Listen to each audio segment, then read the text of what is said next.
Hi, this is James Howat, owner and blender at Black Project Spontaneous and Wild Ales.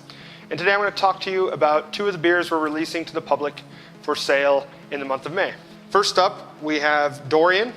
This is a beer that is made with 49% grape juice, and that juice is processed from Petit Verdot grapes, which are red, but it's essentially processed like a rosé. So we crush the grapes, crush them with our feet, and then immediately remove the juice from the skins, which means that there's only just a little bit of color, almost like a pinkish sort of color.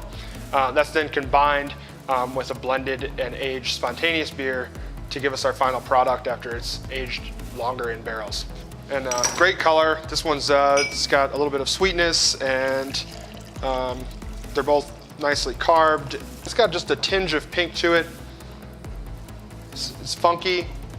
Definitely smell grape. It's got like that sort of like rosé characteristic aroma. But it's got like a real nice tartness, and it's almost a little bit like pink lemonade. It's like quite refreshing in the way that it is tart. So this is a great one for springtime. This is a great patio beer, just relaxing in the hot weather.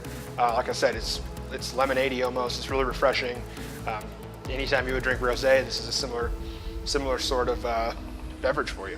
So those are our May releases, and we hope to see you in the tap room soon.